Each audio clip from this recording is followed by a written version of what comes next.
Hey, folks, welcome to JamesPod. This is our second episode. Liz White from UpVote Virginia. I appreciate you coming on to talk about ranked choice voting. Yeah, absolutely. It's my pleasure. Yeah, and Liz, just before we begin, tell people just a little about you, a little about UpVote Virginia, and then we'll get into a little more. So, Well, sure. So UpVote Virginia has been around since 2022. We're a nonpartisan organization that works on democracy strengthening structural reforms. Our flagship issue right now is ranked choice voting, which we'll talk about today. We grew out of One Virginia 2021, which was the redistricting reform effort last year, which, James, you're very, very familiar with. And now we've broadened our mission to things that are good for Virginia voters is basically the short version of our mission. Yeah, and I don't think I've ever told a whole lot of people that don't know me personally. I was actually a citizen commissioner on the redistricting commission, and you guys were instrumental in getting that amendment passed to allow that to happen. So that's how we met. And I don't know that we had a whole lot of direct interaction, except you were testifying, I was listening, and I was like, that makes a lot of sense. So ranked choice voting, I think it's gotten a lot more attention just because of what's happened in New York City with Zoran Mamdani. And you can agree with his politics or not. The voting was interesting. And so that's really what I wanted to talk about and maybe help people understand. So from a 1,000-foot view, what is ranked choice voting? Sure. So ranked choice voting is a little bit of a umbrella term. It just means that as a voter, you get to show up to make your voice heard. And instead of just saying, this is my favorite candidate, or in some cases, right, I'm going to vote for my top 3 city councilors or something. But instead of just saying, this is it, you get to express your backup choices. So you get to say, this is my favorite candidate. This is my second choice, my third choice, my fourth choice, as the case may be. Really, what that boils down to is that if we're trying to identify a candidate that's got the majority of support, which is what we're looking for, right? When we're electing one person to represent a whole electorate, the baseline of what we should be requiring is that at least half the voters want that person in office. So if we're looking to identify that person, we're going to count up everybody's first choice votes. And if nobody's at that 50% threshold, we're going to eliminate the person who had the fewest first choice votes.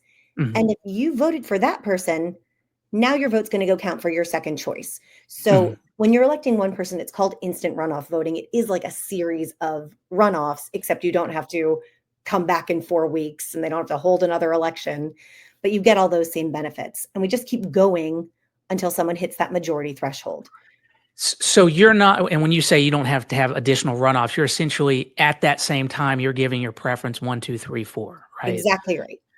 And so let's give a scenario where there's 4 candidates and one wins 50% of the vote or more. Do they just win outright because they've won a majority? Okay. Yeah.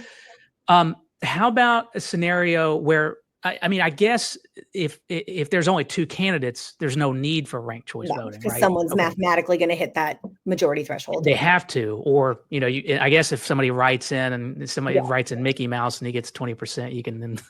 There are bigger problems, I think, really, at that point. Yeah. Well, I think we're facing bigger problems than that right now, but that's okay. Let me ask you this: what is like the actual goal of ranked choice voting? Like, what are you trying to fix? What's wrong with how it's working now?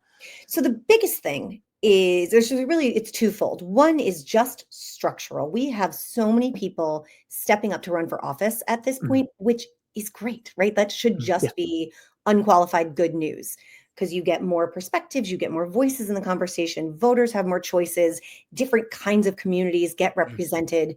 That should just be good. But as soon as you get into these crowded fields, like we've been seeing a lot in Virginia with, 12 people running for Congress at a time, well, now mathematically, someone's able to win without cracking 10%. And we keep electing people with 20-something, 30-something% of the vote. So they got the most votes, but all we know without ranked choice voting is that the majority of voters wanted somebody else. So that doesn't set the candidate up for success. There's no mandate there. And this lack of information, we don't know how those other voters feel. So it may be that most of them would be fine with this candidate. It just wasn't their first choice. Sure. Or it might be that they are a polarizing figure who only has a lock on, say they get 30% of the vote. That might be their ceiling. They might be the kind of candidate where if you're not the first choice, if they're not your first choice, they're not anywhere on your list. So it can also be a guardrail against a polarizing and extreme candidate, but it forces candidates to talk to a broader coalition of people. You got to go knock doors in neighborhoods you're not used to. You've got to go listen so that you can build your message to be inclusive and appeal to the majority. Yeah, and I think a good example from the New York race was, and if you haven't watched his videos, Mamdami's videos, again, you don't have to agree with his politics, but at least and Liz is not political, she's non-political. I am very political, and I want Democrats to win, especially our folks that are maybe not growing up with social media. Go watch the social media. But what I found so fascinating was he was essentially cross-endorsing other candidates. And I did find that really interesting.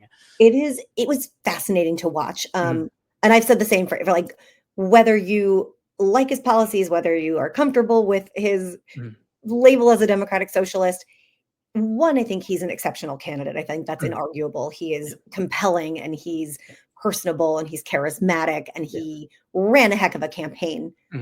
But as you said, James, like, part of what made it so new and fresh and different is he's not just a good candidate.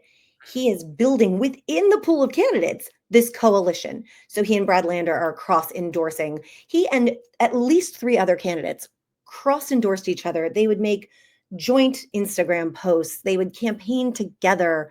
Alexandria Ocasio-Cortez did a great video where she explained how ranked choice voting worked. And she said, and Mamdami's my guy, but also Brad Lander's a great comptroller, and you should rank him too. And this person's a great city councilman, and you should rank them 3. And not only did she get to explain how she got to endorse and support multiple people that she liked, she also could put them in order without saying one negative thing about anybody. Yeah. He also didn't have to go negative, and no one had to go negative against him.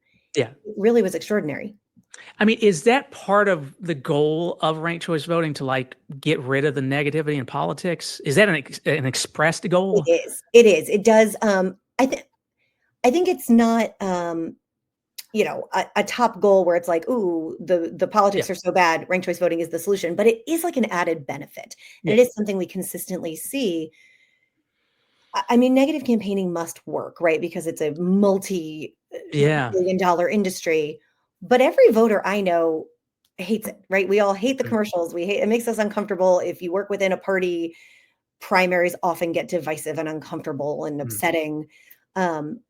So we're not going to ever be able to trust the politicians to stop negative campaigning out of the goodness of their hearts. Yeah. Because it must work. So we have to disincentivize it. And I think that's what ranked choice voting does. Is I always say, we hear from candidates who, when they're campaigning in a ranked choice voting election, not only can they go knock on every door, they can go knock on doors that already have someone else's yard sign. Because all you have to say is, oh, they're great, I like them too, I would really appreciate your second choice vote. And you can still have those conversations. What it's not going to help you to do is, if I'm knocking on a door and they've got a James yard sign, if I say, wow, let me tell you about how terrible that guy is, now I'm just losing them completely. And it was a waste of my time and resources. So if you are eliminated first in that primary, I could have gotten all of your voters by appealing to them as their second choice. And instead, I squandered that. I alienated them through my negative campaigning. Now I don't have those votes to help me get to that 50%. I'm kind of being cynical about everything right now. And it's not anything to do with ranked choice voting. It's just, I think, let's say you have a Trump-like candidate, right? And we somehow get 3 parties, 3 candidates, 3 viable candidates running for president. And you have Trump, you have, I don't know, Buttigieg on the Democratic side, and then you get some other candidate that is, libertarian, but they prefer Trump over Buttigieg.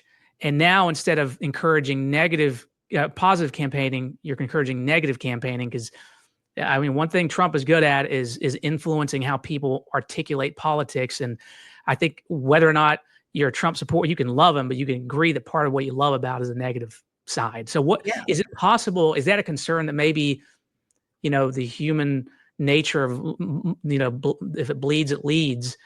Is it possible that ranked choice voting could go down that way? And I don't know. I'm just No, for and I purposes of think curiosity. that the closest actual like real life example we have to that is the 2022 election in Alaska, which was a really Okay. high profile ranked choice voting election with Sarah Palin, who is kind of in Mm. that Trump lane, right? Like a Tell me. I know. So part of I don't yeah. know and assume that I know less than my viewers do. So tell me about that. Let's talk about Absolutely. that. It's one Yeah. of my favorites. Yeah. So Alaska passed a huge package of reforms. They did some campaign finance and election things, but what they did in 2022 was change the whole process. They put Mm. every single person who's going to run for office in one big primary. Sometimes it's called a Oh wow. jungle primary, a nonpartisan primary, unified primary. Handful of states do this, like California. In that situation or others, are you still identifying as a Republican or Yes, Democrat, or is yes, okay? you're just Okay. all on one ballot. Okay. Um, so in California, they do that, and then the top two vote getters go on to the general. In Yeah. Alaska, and a couple other places are talking about it, but Alaska has passed this. They do a top four. Okay. So the top four vote, everyone goes in and votes for one person in the primary Okay. out of the list of literally everyone running. And then you go back to the general and you rank those top four candidates. Okay. So poor Alaska is making this big, wonderful change anyway. And then they have one congressional rep, and he had served for 40 something years and he died. Okay. So they're already prepping for this big change. And Representative Young passed away, and they had to move everything up a few months. So they Yeah. really had a special election on. Oh my gosh! So I mean, I'll come on. I'll do a whole other hour on just this election. But Yeah. the short answer, I mean, they had 48 candidates on this primary. One of them was Mm. named Santa Claus. It's a great story. Yeah. But you ended up with a moderate Democrat named Mary Peltola, a like kind of run of the mill Republican named Nick Begich, Mm. and Sarah Palin. There was also an independent. He ended up dropping out. So you have a three-way Okay. race. Sarah Palin has 100% name ID and actually pretty high unfavorables in Alaska. I think we in the lower 48 think, oh, Republicans, Alaska's a red state. They like Republicans. They like Yeah. Sarah Palin. It's not that straightforward. But You're giving me some hope here, but go I ahead. know, so, So, but if you have ranked choice voting, it should keep the Republicans from fighting over the Republican vote, right? Like if yeah. the majority of Alaska voters want a Republican in that seat, they rank one Republican, the other Republican, and those votes will consolidate and a Republican will win. Mm. But Sarah Palin and Nick Begich went after each other as though they were only fighting over the Republican vote and it was a zero-sum game. Mm. And Okay. it was a really nasty campaign only at each other. So Mary Peltola is over here kind of skating through talking about fisheries and Mm. being really a positive issues-based campaign. Mm. But Sarah Palin really shot herself in the foot because she attacked Nick Begich's character and issues and Mm. really alienated his voters. Only half of his voters, he was eliminated first. Only half of his voters ranked her second. 30% of them ranked the Democrat, 20% of them ranked no one. Mm. So she lost. And I think that's actually what would happen with a Trump-like character. Mm. They're not built for a ranked choice voting election. They don't have 50% support. They've got a ceiling. So that then draws, I think, the natural, if Trump voter is watching this, right? I think that would call them to say, why the hell would I ever agree to ranked choice voting if you're telling me that Trump or a Trump-like figure can never or is discouraged from winning in the campaign that involves ranked choice voting? I think you imagine it going the other way. I mean, Mm. imagine the person on this other side of the aisle that you just go, how is anybody voting for them? Mm. And thinking, well, all right, there's 5 people in the race and they got 30%. And so now they represent me. What about the other 70%? If we can take the individuals out of it, the partisanship out of it, we can realize that winning a primary does you no good unless you're also going to win a general election. So Yeah. in Virginia, we're mostly talking about using RCV in primaries. And we can look at, I mean, if you're a Republican looking for a good test case, look at 2021. Governor Youngkin was nominated with ranked choice voting, along with Lieutenant Governor Sears and Attorney General Miyares. They used ranked choice voting to nominate those three candidates, partly because they wanted to ensure that the general election candidate was not someone polarizing, was not someone with this built-in ceiling. Interesting. Like So Stewart, like, we'd seen a couple of elections before. Of course, dude. I haven't heard that name in a while. Right? But that's not a statewide candidate in Virginia. Yeah, that's interesting. So you're saying that the goal right now is really to focus on having it implemented within the parties. Yes. So what we would like to do is two things. We work at the local level. Well, we work at the legislative level to give localities, cities and counties and towns, the flexibility and the option to adopt ranked choice voting for local elections. But then we also want to make it a tool for the parties because, again, in Virginia, it's the most helpful. It makes the most difference in these big fields. And we usually see those in primaries. Right? We had 12 people run for the 10th congressional district Democratic nomination. There were 7 in the 7th. There were, like 8 or 9 in the 11th just now. I mean, there were 6 running for LG. It just is a useful tool to have to navigate these crowded fields. And it's a tool that helps the party identify their strongest, most appealing general election candidate. So you're saying Youngkin, Miyares, Sears was elected ranked choice. So Republicans actually are using ranked choice voting. Oddly enough, right? Okay. So they ran. It was a party-run process. It was what was it? An unassembled convention is what they called it. And so they got to choose their methodology as opposed to Democrats who use the state apparatus and don't have that option yet. What has to happen for Democrats to have that option, or what are you looking at to? We have to pass legislation. We have to pass legislation that would say the state will support a party primary using ranked choice voting, and then ensure that that everybody who needs it has the updated software and tools and infrastructure and education that they would need to use ranked choice voting. But again, we're not trying to force anybody to use it. We're trying to make sure the tool is available when it would make sense.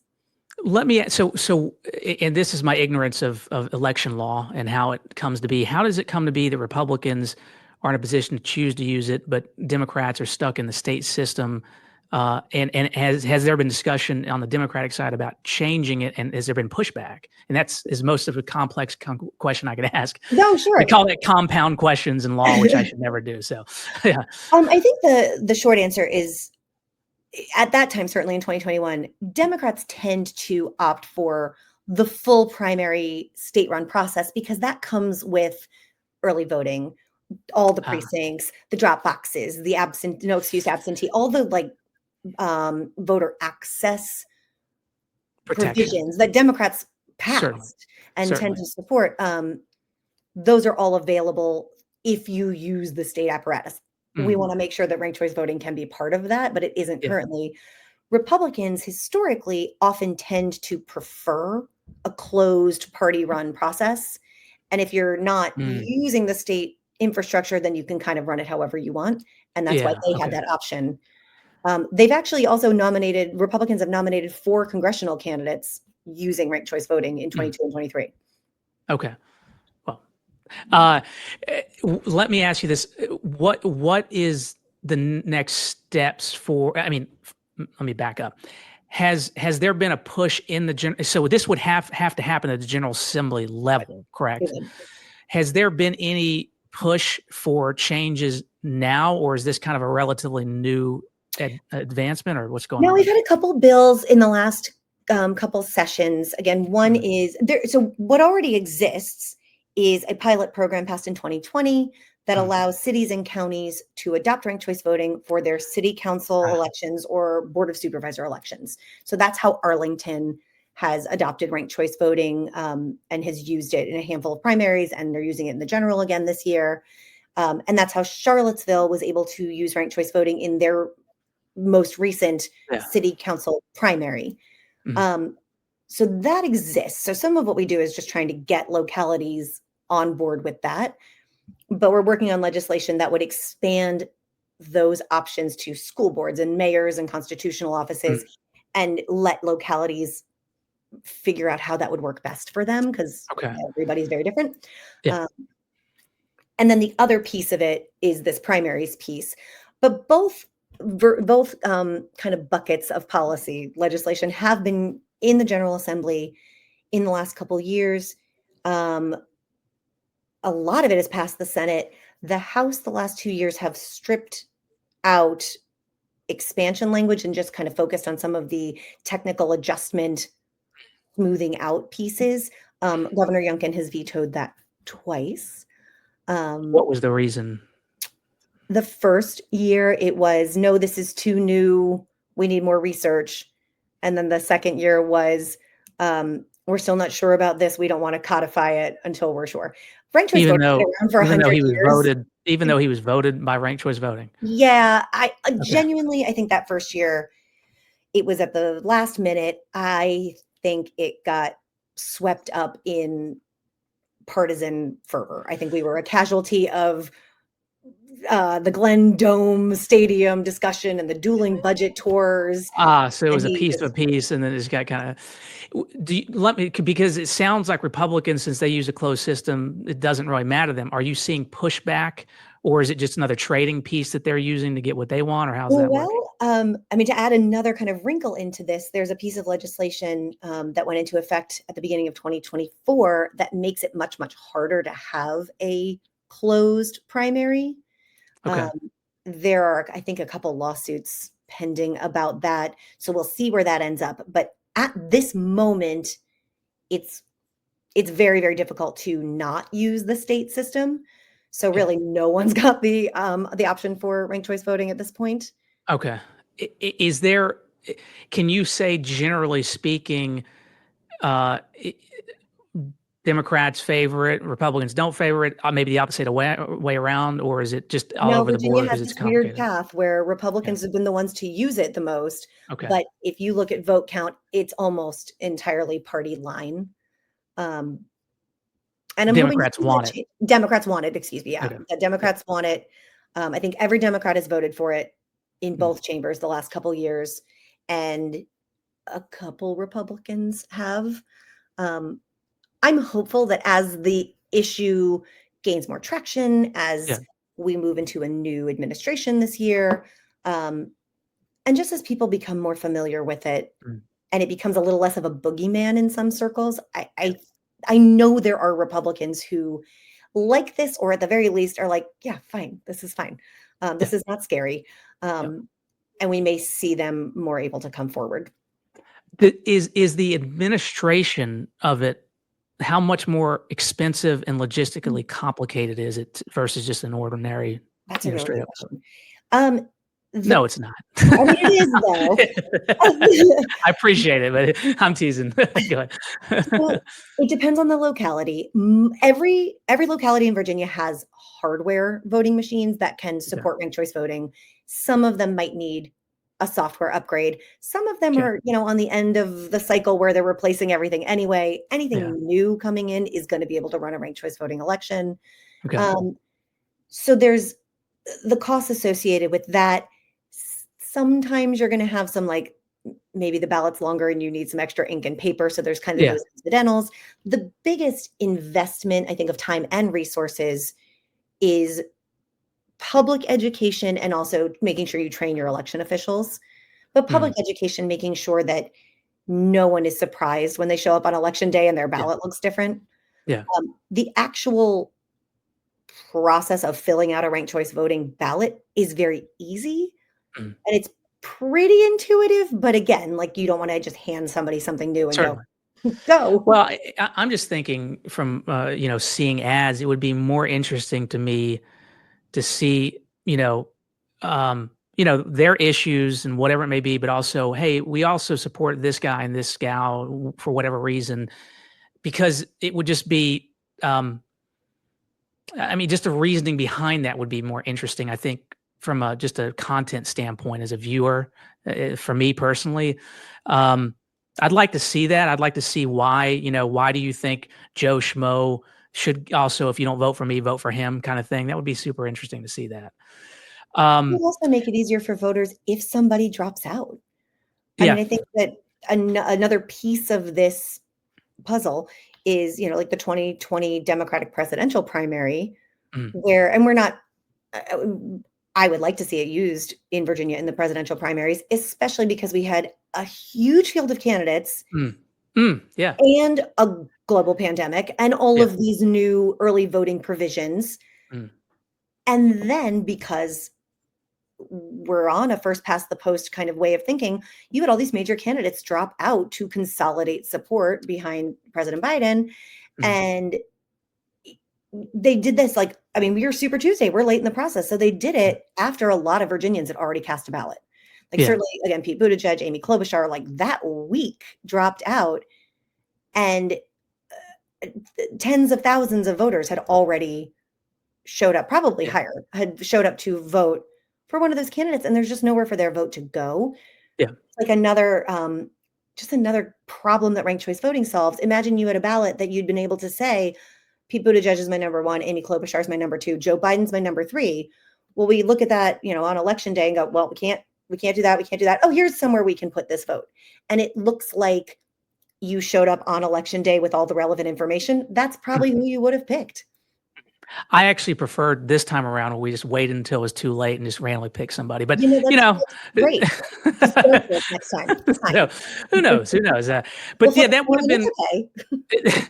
that would have been really interesting too, because one of the things I think that we can talk about look, I think he did a great job. I'm really disappointed about how he waited so long to step out. I appreciate that he ultimately did. I wish there would have been a lot more communication beforehand. But I think as I think about ranked choice voting, you could still have primaries where you have an incumbent and it's not so, hardcore about challenging an incumbent, because you could still say, look, I think I should be the one, but if you don't choose me, choose Biden, Yeah. and then that way you're not insulting each other and going at each other's neck. But we, at the very least, can have discussions and the party can have discussions. So And I that's think it's interesting. true at every level. If you think about a Yeah. small town and someone wants to run for Mhm. town council, well, they don't have to go out there and say, man, Bob, who's been on town council, who I see at the grocery store all the time, he's the worst, right? Mm. You can just go, hey, yeah, Bob is great and he's done a great job. I think I might be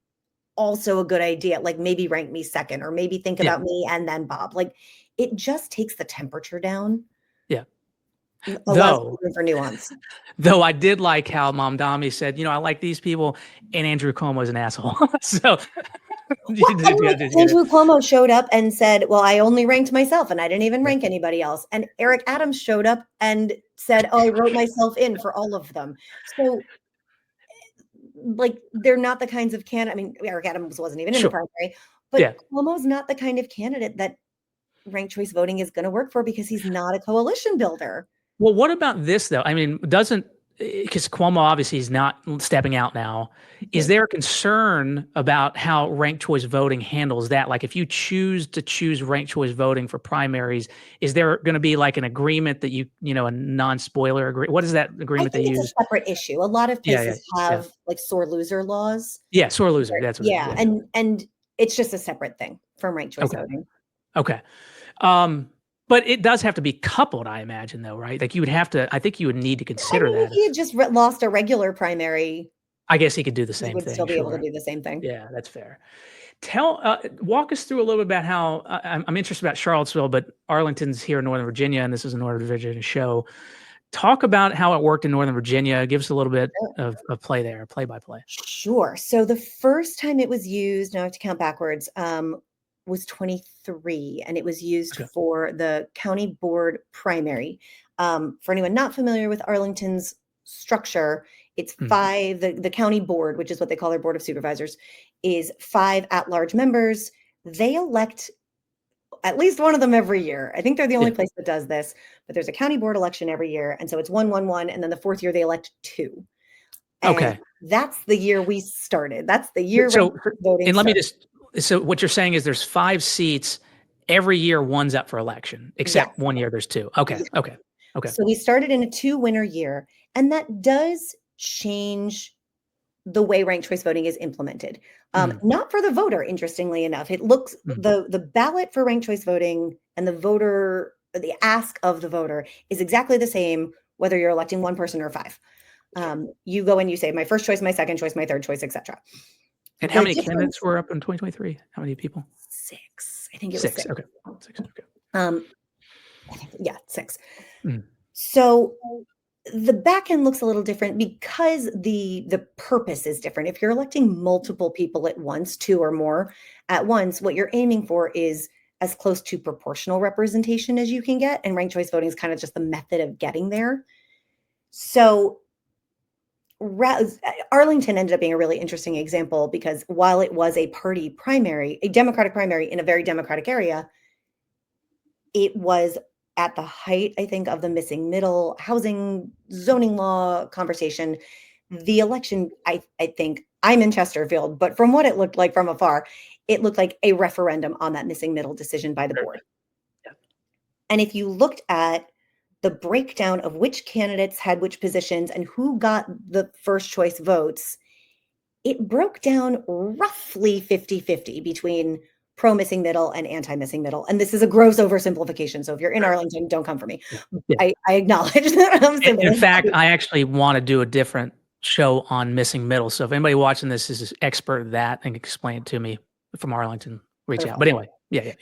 So, and it could have been any issue, right? And I think that's what you see in local issues is it's not necessarily like guns and birth control. It's a local issue. So the votes broke down about 50-50. Now, without ranked choice voting, it would have been possible for one side of the argument to get both seats, which is not representative. And with ranked choice voting, it ended up working out, I mean, really in like a textbook way, where you got one, again, gross oversimplification, but essentially one anti and one pro missing middle candidate. So everybody who had a dog in that fight got the appropriate amount of representation. Interesting. Okay. And then it's Arlington, so the 2 Democratic candidates won the seats. The following year, ranked choice voting was used again in the primary. It was a 1 year, so it was the instant runoff voting that we've talked about before. That candidate went on to win his general as well.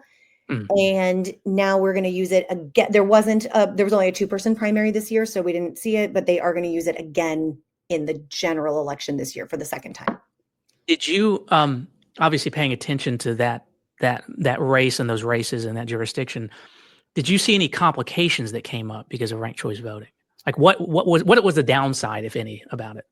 I don't think there was an actual downside. The implementation. Well, let me rephrase that. Sure. If you were to be arguing that ranked choice voting was bad for Arlington, what would you have been arguing based on those races? I will say I know where I think those of us who talk about it fell down on the job was not getting into the why of it, not explaining like why are we making this change and why is it important and why is it better than you having 2 votes. In Chesterfield, we vote for 1 person at a time for everything. I don't have any of the like pick your top 2. And I know I underestimated how much people were going to say, well, I used to have 2 votes and now I have 1 vote. And I really feel like something was taken from me. And I think that is, when it comes to a vote, right, that is sacred. That is something we hold dear and is very, very important. So I think people who felt like some of their input was taken probably didn't like the process. And if they felt differently about the outcome, that is not something I can control. But when we talk about it now, we're a lot more careful to say, we're trying to represent everybody as best we can. So proportional representation is what we're shooting for here. Here's the methodology. So bear with me because I think I got a little bit lost in the answer. You said that you felt like they felt like their vote was taken. Can you explain that a different way? Because I think I was looking at it one way and then it flipped in my head and I'm a little confused now. Yeah, can you state that point in another way? Without ranked choice voting, when they're electing 2 people, they get to pick 2 people. They get to vote twice. There's no ranking, there's no first and second. There's just, these are my two choices. So you get 2 votes. Okay. Whereas with ranked choice voting, everybody gets 1 vote. I mean, you get to rank it, but you only ever get 1 vote at a time. You're not physically 2 ballots, you got 1 ballot, and that's what they felt like was taken away. Right. And so they went, well, I had 2 votes and now I have 1 vote. Okay. And they still have the same number of votes as everyone else. Again, it is ultimately more representative and leads to more representative outcomes. But I think that transition was hard. Yeah, and as you're saying that, here's my biggest concern about it. Not that because I think the process makes a lot of sense. I think more data is better. Consistent building is better. I worry about the low information voter that's easily got, and they're being told that, look, you're not going to understand why the math works because it's all rigged. And then, we're supposed to trust these voting machines that are rigged. And this is just another way to cloud the reality that had, it been just a straight vote, we would have won. How do you combat that when it just adds another layer of education or user knowledge you need in order to use it? Yeah, I mean, I think voter education is always the answer to everything. I think that is one of the more good faith and legitimate considerations that we hear. So many of the pushbacks are at least, whether they're intentional or not, whether it's misinformation or disinformation, a lot of the pushback against ranked choice voting is not in good faith. This one I think is because of just the climate we live in. I think that groups like ours and, governing bodies and certainly offices of election should do everything they can to be transparent. And luckily, I think the word algorithm really freaks everybody out. And I've had people say, well, who writes this algorithm? And I mean, we can talk about what software we're using. The most commonly used software is open source. I mean, you can literally go look at it, and it was built by, collaboratively. But also the math truly is just addition and subtraction, right? It is very easy, even in a VPAP style kind of visual graph. Yeah. Very easy to see, well, these votes came from here and went here, and these votes came from here and went here. And then this person didn't rank anybody second, so they're here. I also think that there's just an adjustment period, right? Ranked choice voting itself isn't hard, but change is hard. Yeah. And by the way, for folks that don't know what VPAP is, vpap.org. It's a very, very useful tool to learn about your representatives, vote results, all the cool stuff. So just if you're interested in ranked choice voting, also get interested in VPAP. It's just a great your homepage. It's the best. Yeah. You can find out if your address, who your representatives are, all that stuff. So it's a super cool thing. Another question I have, and again, tell me, I'm going near 40 minutes at this point, so tell me when you got to go. What about sometimes I think if you're essentially saying, okay, we're going to vote in a consensus block, if you don't vote for me, vote for so and so and so. Is it possible that style of voting then excludes the newer people? Like, you're not an established Democrat, but 3 people are, and they've always been with each other, and they're going to say, don't vote for James. He's new. He doesn't know what he's talking about. And then they essentially consensus build to beat out new blood. Is that a concern? I guess it could be. I think the flip side of that is that usually there's going to only be, if you're electing one person, right, then you're going to have only a handful of establishment candidates. You're only going to have one incumbent. You're going to only have a handful of establishment candidates. What you're more likely to have is a group of newer people, and they have the same tool available to them. They can also consolidate. And it's hard to fight. Ranked choice voting isn't magic, right? It's not going to get rid of the influence of money in politics, and it's not going to get rid of the benefits of incumbency and name recognition, but it does give you some tools at your disposal to build up. I mean, Mamdani started at 1% polling.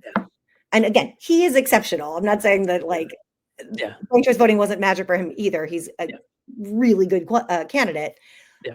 But he was able to do a lot of the things he did because of ranked choice voting. Do you think he would have won if it had been a straight vote, or will we ever know that? we can't know, right? It's like our Yeah. favorite thing to talk about, and there's just no way to know. And I think in New York, it was a really good example of, if you just look at the first ballot outcome, I mean, he Mm, had 44% and Cuomo had 36%. So mm, some people might look at that and say, oh, well, see, he didn't need ranked choice voting. He mm. would have won anyway. But we cannot know. Voter behavior changes. His campaign, as we've talked about, was structured differently and Yeah. behaved differently.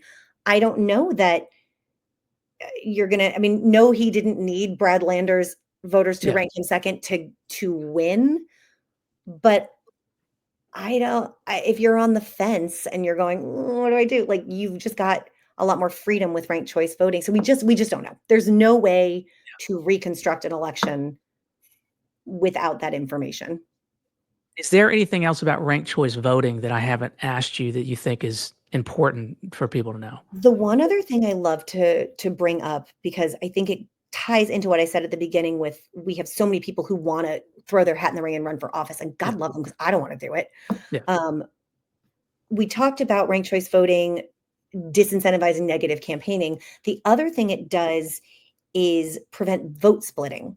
So if you have two candidates in a race who appeal to a similar voting block, and usually that's, we think about it as like, well, there's two candidates from the same neighborhood, or the same, Yeah. there's two progressives, or there's two black candidates, or two women, or two, Mm, whatever it is.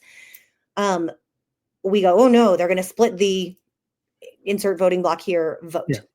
Um, I think we can see this, in 2021, two progressive black women named Jennifer were on the Mm, same ballot.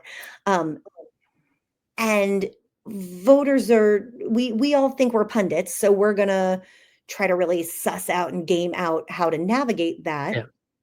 And even if we don't, at the front end, there's a lot of gatekeeping. There are a lot of Yeah. the powers that be, whether within the party or the locality, might not only say, we already have somebody for that seat, they might say, we already have someone like you. Mm, mm. And ranked choice voting just makes it so that that does not have to be a thing. You Yeah. don't have to gatekeep, because it's not a zero-sum game. Well, it would still be a thing, but not as But it doesn't as have to striking. be. Yeah. Like, Well, sure, yeah, come on yeah, in. You're not yeah, gonna, like, you're not stealing votes from yeah, anybody. yeah. If voters want a candidate that checks that box, Mm. they can rank them 1 and 2, and those votes will consolidate, and if that's what the majority wants, that's what they will get. Can I ask you, unrelated to ranked choice voting, but related to redistricting? Sure. Obviously, a huge change. What are you feeling about how? And by the way, I've resigned. I'm no longer a commissioner and all that. And mainly because I don't think my reading of the law is you're not allowed to talk to it as you're a commissioner. I don't even know if they're going to have to be reelected or be reappointed or how that works. But I read it the way it said I can't talk in public about it if I was still a commissioner. I thought it was important to be able to talk so we could learn. Um, what's your were you happy with the way it went? Were you disappointed with the way it went? Oh, I Yeah, think is the that a fair maps, question? yeah, it totally is. It Yeah, absolutely is. yeah, The maps, I think, turned out really well. I mean, mm, anyone, like, bipartisan consensus across the country, like expert mm, consensus, was that these are good maps. And I think that we've seen that play yeah, out.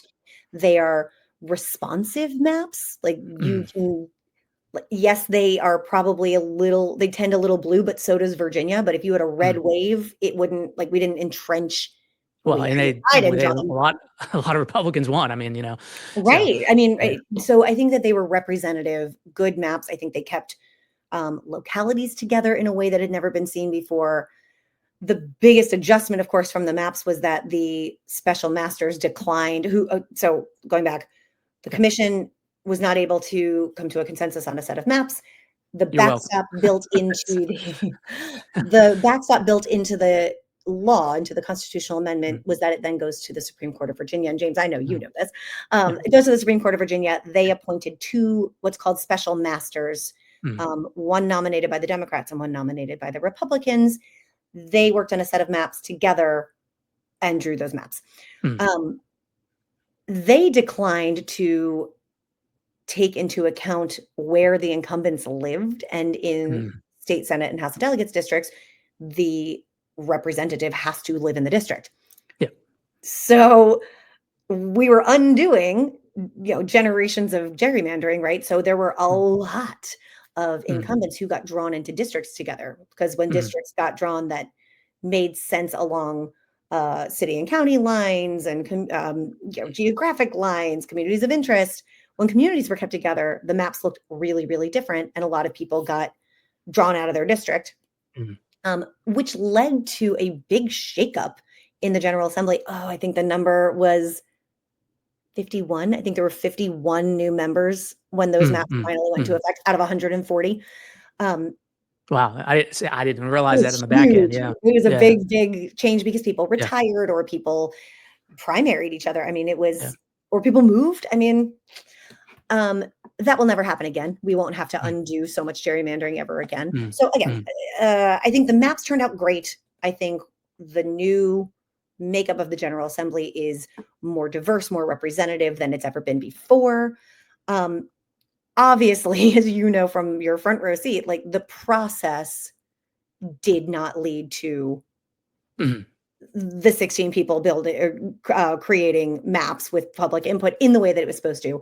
Um, we are working with several other advocacy groups, several other voting rights groups to see what we can fix before the next session. Um, on like the practical side, like, and James, I would love to talk to you further about Yeah. this, but what kinds of things would have helped Mm, consensus be possible? mm, To mm. me, I think one of the biggest things is requiring everybody to work from the same homework, right? Like Yeah. not having two sets of maps come in and try to mush them together. Turns out that's Yeah. never going to work. Mm, But having, like the special masters did, everybody start from the same place, whether that's a blank sheet of paper or the existing maps, yeah. work together on a single product. So I Yeah. think we can get there. Yeah, and I'll tell you, so a couple things, and again, this is not, I did not mean this to turn into redistricting, but you're here and just I just think about it. My biggest concern before getting onto the commission was I was worried that ultimately the Supreme Court would be the backdrop, and I'm worried still that it is going to prove unworkable within the commission itself, and it's always going to go to the Supreme Court of Virginia, and then at some point the Supreme Court of Virginia is going to become even more politicized than it is. Um, if I had a few suggestions, number one is actually applying the no talking outside of the commission, because I feel like there was a lot of backroom discussions that Mhm. even before we had our first meeting, that like it was, as I looked back at it, I was like, oh, they'd already arranged how this thing was going to go and who was going to be chairs. Not that I didn't have a problem with the chairs; they were great, but Okay. just even that. And then having two sets of lawyers and two sets of mat drawers, I think that ended up, for me at least, being kind of the fatal flaw where, Agreed. it turned in for me, I'm a trial attorney, it turned into me litigating a case. I mean, they had their view and I had mine. And then I had, my view again, I had their lawyers trying to essentially persuade me and argue with me about what, the position was. Obviously I'm biased because I thought our lawyers were being more sincere, but I'm biased. So I don't know how that gets fixed, or maybe other jurisdictions do it a little bit differently. But I mean, I think if you start off with two map jars and two lawyers, you're just doomed. And I don't know. But that being said, I will say I am glad that the effort was made. I think inevitably it had to have been made. And I think ultimately, I mean, it's like anything, you got to reiterate and improve and improve Yeah. and reiterate and all Yeah. that kind of stuff. So with Well, ranked thank choice you for your voting, service on that. yeah, I appreciate it. But it was a cool experience. I mean, it's probably the most disappointing thing is I got onto it. I'm a lawyer. I love constitutional law. Not very good at it, but I like learning about it. And so I went on reading all these statutes, reading about the Voting Rights Act. And I was like going into this thinking it was going to be this really cool academic thing. And then as I got on, I started hearing just the most insane things. And, it became just very politicized, but that is what it is. But it was a very unique experience that, I'm very lucky to have been partaking. So, and having a job that I could do it. So, I think I'm in it now because I think if anybody's watched this long, then God bless you. We can have you on, comment below if you want to hear more. And I could talk to you this for hours. Anything else you want to close with? I think that I would just say learn more, get involved. If this Mhm. sounds like something that appeals to you, or if this is something you've known about and you just didn't know someone was working on it in Virginia, Mhm. we've got a ton of information on our website. We have a petition that's Mhm. upvoteva.org/RCV petition. If you fill that out, it will send an email to your delegate and senator based on where you live, and Oh, tell wow. them that you support it. We'll be doing a lot in localities around the Mhm. state because there are a lot of localities looking at this and trying to decide if it Mhm. is something right for them.